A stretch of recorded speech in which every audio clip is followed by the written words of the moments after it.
Bismillahirrahmanirrahim. Assalamualaikum warahmatullahi wabarakatuh.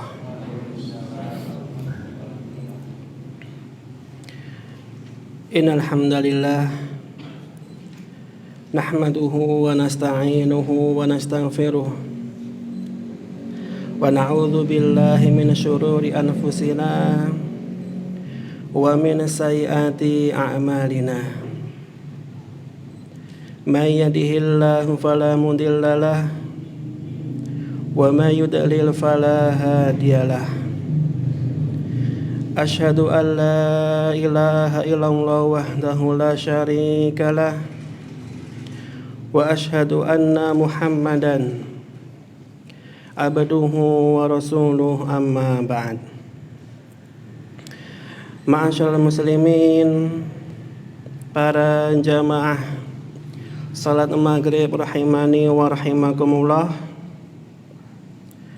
Alhamdulillah, pada kesempatan yang berbahagia ini Allah Subhanahu wa ta'ala masih memberikan kesehatan kepada kita semuanya, sehingga kita masih bisa menjalankan di antara kewajiban kita, yaitu kewajiban untuk senantiasa menuntut ilmu.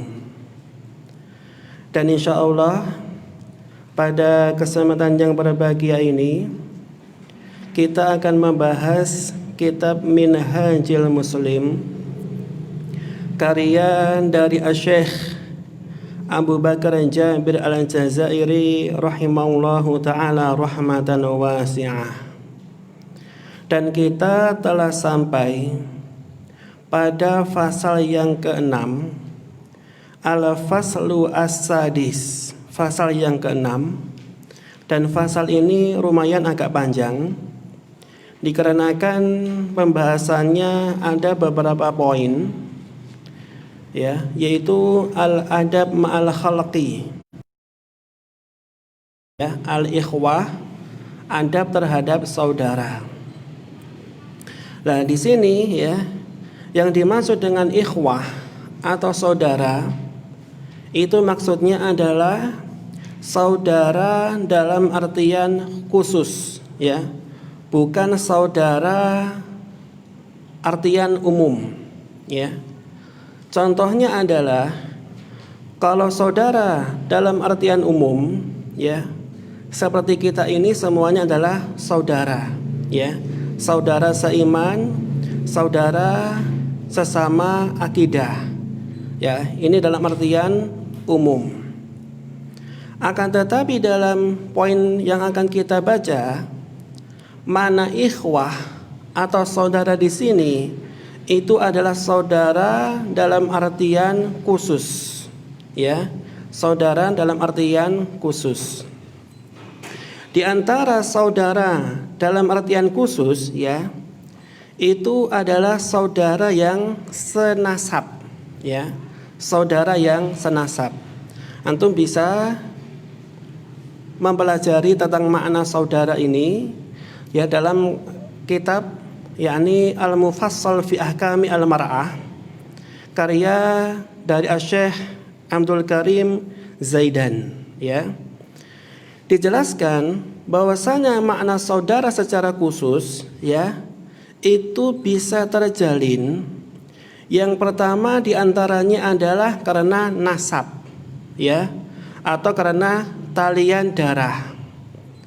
Contohnya adalah seperti ada orang yang mempunyai saudara seayah seibu, ya, atau seayah atau seibu, ya, seayah seibu atau seayah atau seibu. Contohnya bagaimana? Kalau seayah seibu, ya, ayahnya sama, ibunya sama, ya. Tapi kalau hanya seayah saja, boleh jadi ibunya berbeda, ya.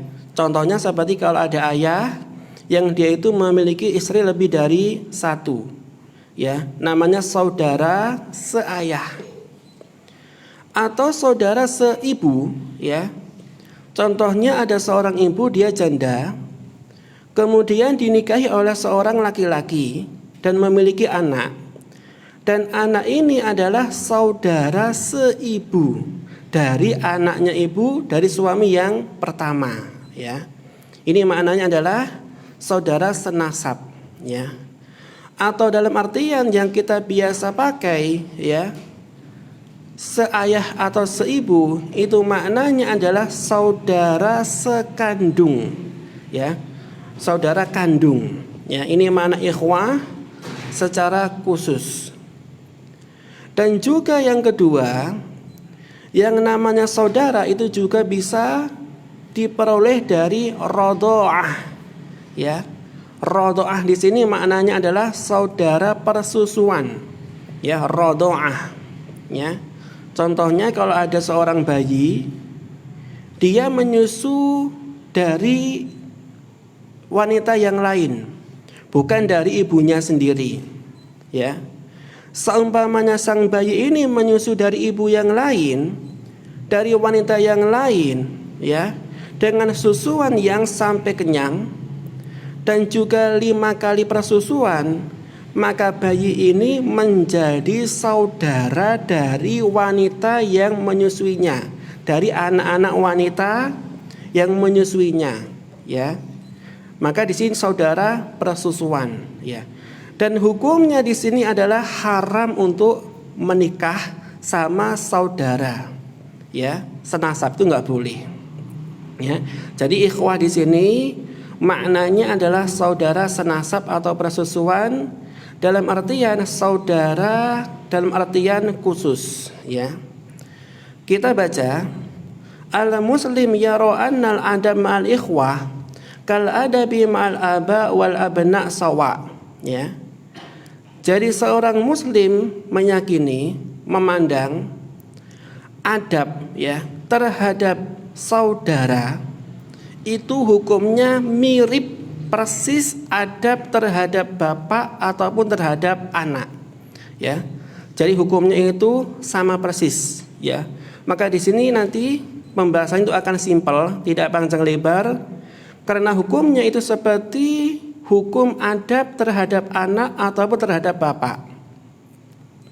Fa'alal ikhwah as-sighar minal adabi nahwa ikhwatihim al-kibar maka na alaihim li abaihim wa anna alal ikhwah al-kibar nahwa ikhwatihim as-sighar kama kana li abawaihim alaihim min huquqin wa wajibatin wa adabin, ya.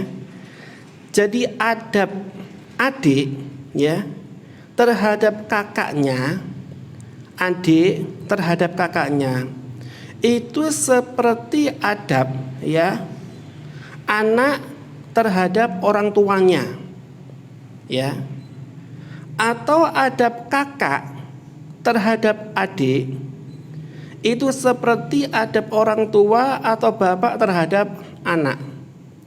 Bagaimana? Bisa dipahami? Tak ulangi lagi. Adab adik terhadap kakaknya itu hukumnya seperti adab anak terhadap bapaknya, ya. Adab kakak terhadap adiknya itu seperti adab seorang bapak terhadap anaknya, ya. Jadi hukumnya sama seperti adab terhadap bapak atau terhadap kakak. Anak kasih contoh seperti adab, ya, terhadap anak, ya. Kewajiban bapak terhadap anak itu wajib memberikan nafkah, wajib mengayomi, wajib membimbing dengan bimbingan Islami, ya. Ini kewajiban bapak terhadap anaknya. Dan ini sama persis kewajiban seorang kakak kepada adiknya. Itu mirip seperti kewajiban bapak kepada anaknya, ya. Contohnya kakaknya menafkahi adiknya, mendidik adiknya, mengayomi adiknya, ya. Lebih-lebih kalau orang tuanya itu sudah tiada atau meninggal, maka kewajiban kakak di sini itu menggantikan kewajiban bapak. Ya, contohnya memberikan nafkah kepada adik-adiknya. Dan ini sesuai dengan apa? Sesuai dengan perbuatan dari sahabat yang mulia Jabir bin Abdillah yang kemarin saya sampaikan, ya, radhiyallahu anhu, dari riwayat Imam Muslim, ya. Jadi Jabir ketika beliau menikah, ya, beliau lebih memilih janda daripada gadis. Ya, Jabir ketika menikah lebih memilih janda daripada gadis. Maka Rasulullah SAW bertanya, "Ya Jabir, atazawwatta? Apakah kamu menikah?" Maka Jabir radhiyallahu anhu mengatakan, "Na'am ya Rasulullah." "Iya, saya menikah." Maka Nabi bertanya, "Bikron asayiban? Kamu menikahi wanita yang janda atau yang perawan?" Ya. Maka Jabir mengatakan, "Sayyib ya Rasulullah, saya menikahi janda." Ya. Maka Nabi bertanya, mengungkapkan, ya, "Limadza la tatazawwaj bi al-bikr?" Kenapa kamu kok nggak mau menikah sama seorang gadis? Ya, kamu bisa main-main, kamu bisa bersenda gurau. Maka Jabir menjelaskan, ya, sebabnya. Kenapa dia memilih janda daripada seorang gadis? Maka Jabir menjelaskan, "Ya Rasulullah, ya, bapak saya ini sudah tiada, ya. Jadi bapaknya sudah meninggal. Dan saya masih mempunyai adik-adik perempuan yang banyak, ya. Dan saya takut ketika saya menikahi seorang gadis, adik-adikku ini akan terabaikan dan tidak terawat." Ya. Maka Jabir sebagai seorang kakak, ya, ketika orang tuanya sudah tiada, kewajibannya dia menggantikan ayahnya atau menggantikan orang tuanya. Ini kewajiban seorang kakak, berat. Ya. Ketika orang tuanya sudah tiada, maka adik-adiknya yang ngurusi, yang merawat itu adalah kakaknya. Ya. Makanya kalau jenengan punya adik, ya, dan jenengan sudah tiada orang tuanya, jangan takut miskin. Itu nggak diperbolehkan. Kenapa? Dikarenakan ketika antum punya adik-adik yang masih kecil, ya, lebih-lebih adiknya antum perempuan, itu mempunyai banyak keutamaan, ya. Sebagaimana disabdakan oleh Nabi SAW dalam hadis Muslim, Nabi bersabda, "Mana ala akhwat, ya, au salas akhwat." Barang siapa yang memelihara adik-adik perempuan, ya, hatta yamuta, sampai dia meninggal, atau sampai si wanita ini dia itu menikah, ya, ya, ana, ya, seperti saya ini antara jari telunjuk sama tengah. Posisinya saya seperti dia seperti jari dua ini. Ini permisalan bagi orang yang mau merawat adiknya dan juga mau merawat saudari-saudarinya. Dan boleh jadi ketika antum merawat adiknya antum, ya, Allah memberikan tambahan rezeki, ya, karena yang namanya manusia mesti dikasih rezeki oleh Allah Azza wa Jalla, ya. Maka dikisahkan, ya, dalam hadis riwayat Imam Tirmidzi, ada dua saudara, ya, dua saudara. Yang pertama dia orangnya suka belajar, yang kedua orangnya suka bekerja. Ya, yang pertama suka belajar, yang kedua suka bekerja. Ya, ini saudara kandung. Dan orang yang suka bekerja ini, dia itu menafkahi orang yang suka belajar, dinafkahi. Ya. Kemudian orang yang suka bekerja ini, dia itu merasa mungkin merasa jenuh, merasa kok dia itu yang memberikan rezeki, merasa. Maka dia datang kepada Nabi Shallallahu Alaihi Wasallam, bertanya kepada Nabi, ya Rasulullah, saya ini punya saudara, tapi dia itu belum bekerja, masih belajar. Ya. Maka Nabi SAW bersabda, la'allaka turzak bihi. Ya. Boleh jadi kamu menjadi kaya itu sebab berkahnya adikmu yang masih belajar. Ya. Makanya kalau antum masih punya adik yang nanggung antum nafkahnya, jangan takut rezeki. Boleh jadi Allah memberikan kelebihan rezeki gara-gara antum mau merawat adiknya antum. Ya. Ini kewajiban seorang kakak berat. Ya. Ketika orang tua sudah tiada, maka kewajiban kakak ini menggantikan kewajiban dari seorang ayah. Ya. Menggantikan. Apa landasannya di sini? Ya. Landasannya adalah sabda Nabi, ya, ada suatu hadis, ya, suatu riwayat, cuman hadisnya di sini lemah, ya, alias dhaif, ya. Disebutkan ada suatu riwayat, ya, hakku kabirin al-ikhwah ala saghirihim, ya, ka haqqil walid ala walidihi, ya. Jadi adab, ya, kakak terhadap adiknya itu seperti adab ayah terhadap anaknya. Ini hadisnya dhaif, ya. Maka di sini tidak dikatakan qalan Nabi, tapi hanya dikatakan lima waroda, dikarenakan ada suatu riwayat yang datang. Ya, ini hadisnya dhaif. Dan yang sahih adalah wali qaulihi sallallahu alaihi wasallam, ya, birra ummaka wa abaka thumma ukhtaka wa akhaka thumma adanaka. Ya. Berbuat baiklah kepada siapa? Yang pertama ibumu, yang kedua bapakmu, yang ketiga saudarimu, ya, alias adik perempuan, ya. Jadi saudari itu lebih diutamakan daripada saudara atau adik laki-laki. Kenapa? Urutannya yang pertama ibu, ya, yang kedua bapak, yang ketiga saudari, baru yang keempat saudara laki-laki, ya, saudara laki-laki. Jadi kalau ada kebutuhan di antara adiknya antum, antara perempuan sama laki-laki, maka yang diutamakan itu adalah perempuan dulu. Kenapa? Dikarenakan boleh jadi perempuan itu, ya, dia itu lebih dihargai di rumah, ya. Tapi kalau laki-laki dia itu bekerja di luar, ya. Maka seumpamanya antara adik laki-laki sama perempuan dia itu sama-sama membutuhkan, maka yang diutamakan itu adalah perempuan, baru adik laki-laki, ya. Ini yang keempat, baru adik laki-laki.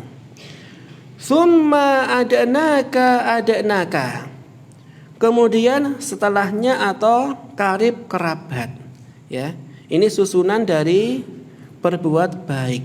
Dan termasuk di antara apa? Di antara antum memberikan nafkah atau memberikan semacam nasihat atau dakwah, ya. Jadi ketika antum bersedekah atau infak atau memberikan nafkah atau antum berdakwah, yang antum utamakan adalah keluarga dulu, ya, keluarga dulu. Baru keluarganya antum sudah nafkahnya cukup, sudah tahu agama Islam, sudah menerima dakwah, baru antum berdakwah di tetangga sekitar, ya. Jangan sebaliknya. Kalau sebagian kita mungkin saudara kita giat berdakwah di luar, ya, giat dakwah di luar pulau, ya, tapi dia melalaikan keluarganya sendiri, ya. Dia giat untuk sedekah di luar, tapi dia tuh lupa kalau masih punya ibu, ibunya sendiri ditelantarkan. Itu yang mungkin sebagian kita itu lalai, ya. Sehingga di sini yang berhak untuk kita dakwai yang pertama itu adalah keluarga kita, saudara-saudari kita, kerabat-kerabat kita, baru tetangga kita ataupun orang lain. Ya, sebagaimana Nabi SAW ketika berdakwah, yang beliau dakwahkan, orang yang pertama beliau dakwahkan adalah keluarga beliau, bukan orang yang jauh. Ya, maka di antara sabda Nabi Shallallahu Alaihi Wasallam, ibda biman ta'ul. Ya, ibda, mulailah biman ta'ul. Dari mana? Dari orang-orang sekitarmu. Ya, jadi yang kita mulai dari keluarga kita, kemudian kerabat kita, baru orang lain. Ya, ini diantara adab terhadap ikhwah atau terhadap saudara. Ya, ini pembahasannya simpel, ringkas. Kemudian selanjutnya yang poin D atau poin keempat, ya, adab terhadap makhluk. Di sini adab terhadap pasangan suami istri atau zaujan. Ya, zaujan. Ya. Gimana kita bahas atau kita lewati enaknya ini? Soalnya antum kebanyakan masih bujang. Kita singgung sedikit ya. Ya, zaujan atau pasangan suami istri. Ya, bagi yang sudah beristri, alhamdulillah. Bagi yang masih belum berkeluarga, mudah-mudahan dicepatkan jodohnya. Ya. Langsung kita ke, masya Allah, paling keras. Ya. Nah, langsung kita ke az-zaujan, ya, adab terhadap suami istri. Ya. Langsung kita baca az-zaujan, ya, suami istri. Al-muslim ya'tarif bil adabil mutabadilah baina zauji wa zaujatihi. Ya. Jadi seorang muslim meyakini, mengakui adab-adab yang timbal balik, ya, antara suami dan juga antara istri. Ya. Jadi adab kepada suami itu ada, adab terhadap istri juga ada.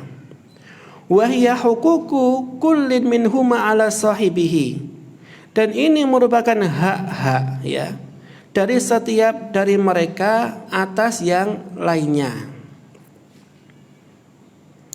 Ini sesuai dengan firman Allah Subhanahu wa taala, walahunna mithlul ladzi 'alaihinna bil ma'ruf walirrijali 'alaihinna darajah.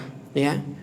Jadi istri mempunyai hak seperti kewajiban, ya, seimbang dengan kewajibannya bila ma'ruf, dengan kemakrufan atau kebaikan.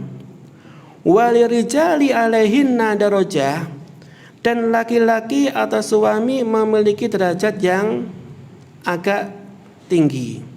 Ya. Jadi dari ayat ini Al-Imam Ibnu Katsir rahimahullahu taala menjelaskan bahwasanya antara suami sama istri itu mempunyai adab, mempunyai hak dan juga mempunyai kewajiban. Ya, dan ini penting bagi seorang yang sudah berumah tangga. Kenapa? Dikarenakan kalau ada orang berumah tangga, dia tidak tahu hak sama kewajibannya, takutnya dia hanya nuntut haknya saja tapi kewajibannya tidak ditunaikan. Dan ujung-ujungnya rumah tangganya penuh dengan dosa, dan na'udzubillah ujung-ujungnya rumah tangganya akan cerai. Gara-gara apa? Tidak tahu haknya, tidak tahu kewajibannya sebagai seorang suami ataupun seorang istri. Ya.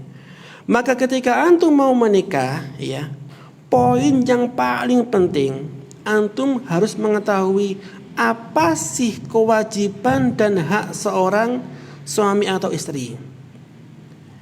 Dan antum ketika menikah, kalau bisa, ya, menikahnya di sini istrinya sama-sama yang ngaji atau yang solihah. Kenapa? Lebih mudah didikannya. Ya. Maka disebutkan dalam hadis yang sahih riwayat Imam Nasai, ya, di antara kriteria seorang wanita solihah, ya, idza nazarta ilaiha sarwatka. Jika kalian melihat si perempuan, sarotka. Jadi hati ini jadi seneng, adem tenteram kalau melihat, ya. Bukan malah menjadi apa? Seakan-akan kalau melihat istri, ya Allah, hatinya menjadi panas, ya. Bukan panasnya karena mungkin makan cabai, tapi dikit-dikit istrinya marah, dikit-dikit istrinya ngambek, dikit-dikit istrinya dia itu cuek kepada suaminya. Tapi ketika seorang istri yang solihah, ketika dipandang oleh suaminya, enak hati ini, ya, enak, nyaman ketika dipandang. Idza nadharta ilaika sarratka, ya. Wa idza amartaha, dan yang kedua, kalau kamu memerintahkannya atau memerintahkan istrinya antum atau atka, ya, maka dia senantiasa taat, senantiasa patuh, ya. Ini yang kedua. Wa idza ghibta anha hafizat farjaha, dan kalau kalian ya pergi, maka istri ini akan memelihara kehormatannya. Inilah diantara kriteria istri yang salihah, ya. Makanya kalau ada orang yang mempunyai istri seperti yang disebutkan dalam hadis ini, subhanallah, termasuk diantara nikmat yang besar, ya. Nikmat yang Allah anugerahkan kepada dia dikarenakan memiliki istri yang salihah, istri yang dia itu sama-sama berjuang di jalan Allah dan sama-sama, ya, mencari keridhaan dari Allah Subhanahu wa taala. Inilah yang kita cari selama ini. Harus kita memiliki yang salihah, ya, atau minimal mudah untuk kita didik, ya. Tidak senang melawan, tidak senang bantah, dan tidak senang uring-uringan, ya. Soalnya kalau kita habis kerja biasanya, ya, laki-laki habis kerja sore hari atau malam hari pulang ke rumah, kalau kita melihat mukanya istri ini, dia itu ceria, nyambut dengan sopan, kemudian dikasih minuman, subhanallah, capeknya kerja kita dari pagi sampai sore itu hilang dengan senyuman. Tapi sebaliknya, kalau kita kerja dari pagi sampai sore, kemudian masuk rumah dan mendapati istri cemberut, gara-gara mungkin dia titip pesan tapi lupa nggak dibelikan, ya, maka di sini suami yang dia itu sudah capek bekerja akan makin tambah capeknya, akan menjadi marah gara-gara tidak ada sambutan yang hangat dari istrinya. Ya, maka di sini kita penting memahami hak dan juga kewajiban seorang suami istri agar keluarga ini menjadi harmonis, ya, sakinah dan juga mawaddah. Langsung kita ke syarahnya. Fahadhil ayatul karimah, ya, dan ayat yang mulia ini qad athbatat likullin minaz zawjaini huquqan ala sahibihi, ya, telah menetapkan hak-hak dari seorang suami ataupun istri, wa khassatir rajul, ya, bimazidi darajah li'tibari khassah, ya, dan suami memiliki hak yang istimewa dikarenakan ada sebab khusus. Wali qauli Rasul sallallahu alaihi wasallam fi hajjatil wada, ketika Nabi haji wada, ala innalakum ala nisaikum haqqon, ya, sesungguhnya, ya, kalian mempunyai hak atas istri-istri kalian, walinisaikum alaikum haqqon, dan istri-istri kalian memiliki juga hak, ya. Ghaira anna hadhil huquq, ya, akan tetapi hak-hak ini, ya, ba'diha mushtarik, ya, mustarikun, ba'duha mustarikun baina kullin minaz zawjaini wa ba'duha khasun bi kulli minhuma ala wahdah, ya, akan tetapi hak-hak di sini ada yang dia itu ada hak yang kedua-duanya memiliki, dan ada hak yang suami miliki tapi istri tidak miliki. Namanya al-hukuk al-mushtarikah. Hak-hak yang dimiliki keduanya. Apa itu? Al-hukukul mushtarikah. Jadi hak-hak yang dimiliki oleh suami ataupun istri. Yang pertama adalah al-amanatu atau amanah, ya. Id yajibu ala kullin minaz zawjaini an yakuna aminan ma'a sahibihi. Ya. Dan wajib bagi seorang suami atau istri an yakuna aminan, menjadi orang yang amanah, fala yakhunuhu fi qalilin aw wala katsirin, dan tidak boleh dia mengkhianati, ya. Iri zaujan asbaha bisyarikaini fala budda min tawaffuri al amanah. Dikarenakan pasangan suami istri itu adalah semacam mitra, ya. Mitra atau teman. Lah gunanya untuk apa mitra di sini? Gunanya untuk sama-sama saling menasihati, sama-sama jujur, sama-sama ikhlas dari setiap semua kegiatan, ya. Jadi harus sama-sama amanah, ya. Dan keluarga yang Allah berikan kepada antum, ya, itu merupakan amanah dari Allah. Enggak boleh antum menyia-nyiakan, ya.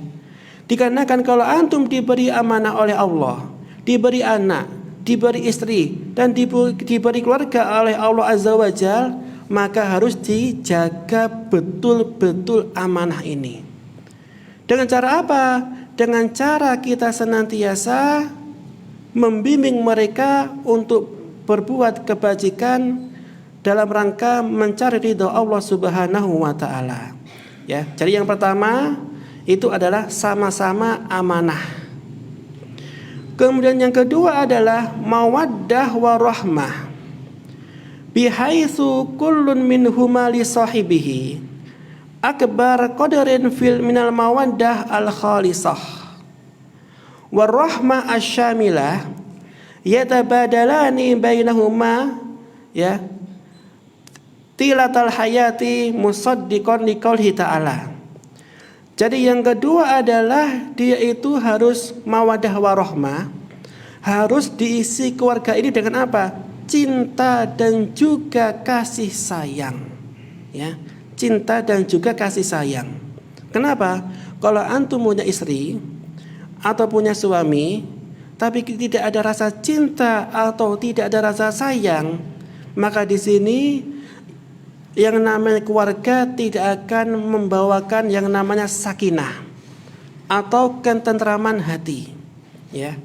Makanya di antara ajaran Nabi Shallallahu Alaihi Wasallam, kalau antum sudah benar-benar memiliki seorang keluarga, harus senantiasa mengasihi, senantiasa antum mencintai dari keluarga antum, ya.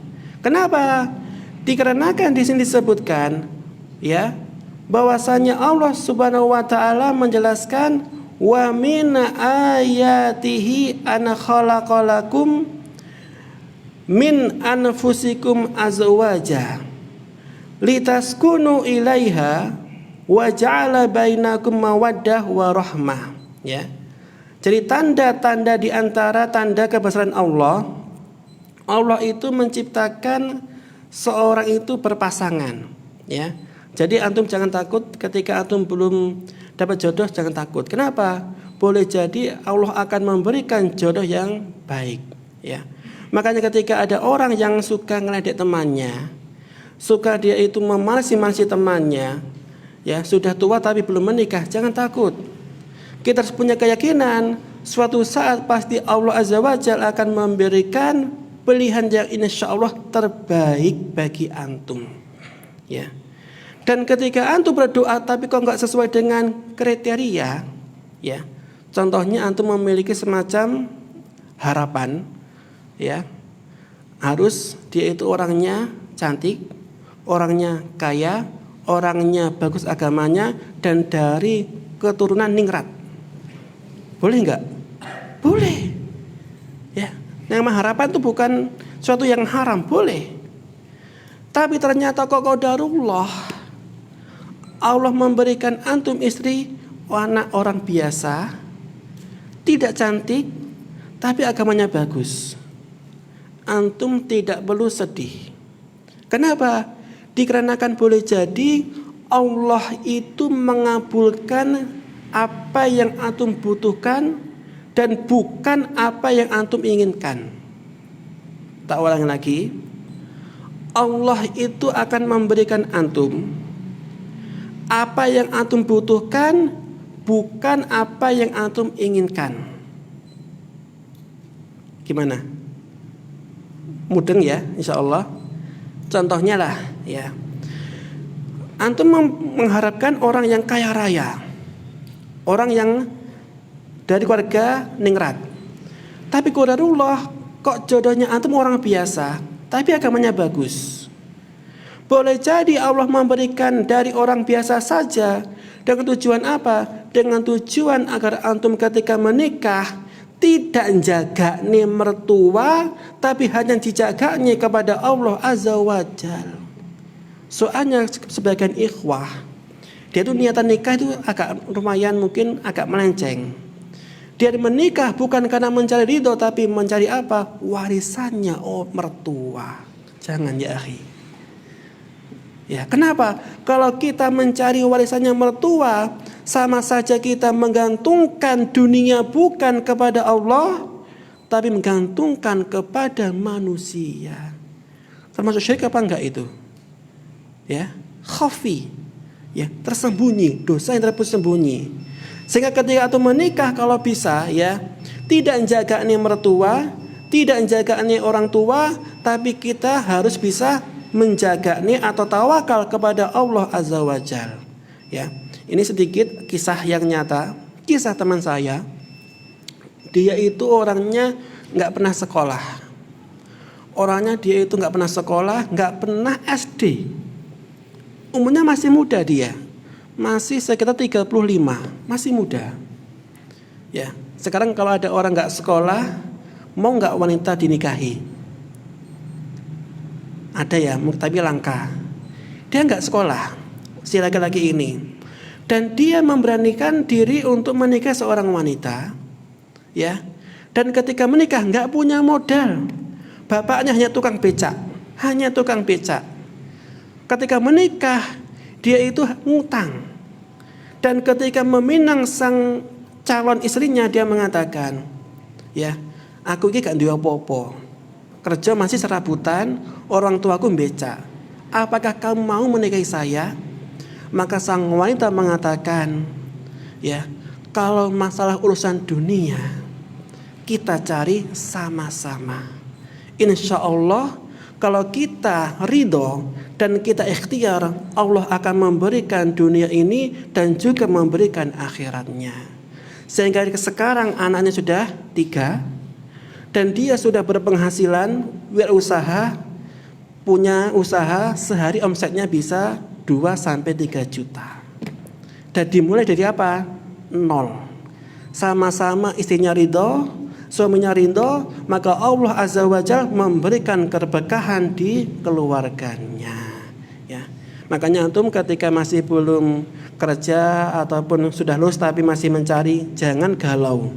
Ya, jangan galau. Yang penting antum ikhtiar, dan yang paling penting antum adalah berdoa kepada Allah, mudah-mudahan diberi istri yang salihah, istri yang bisa sama-sama menuju masuk ke surganya Allah Subhanahu wa taala. Sekian kajian kita hari ini. Mudah-mudahan apa yang kita kaji hari ini memberikan keberkahan kepada kita semuanya, dan kita tutup dengan doa kafaratul majelis. Wassalamualaikum.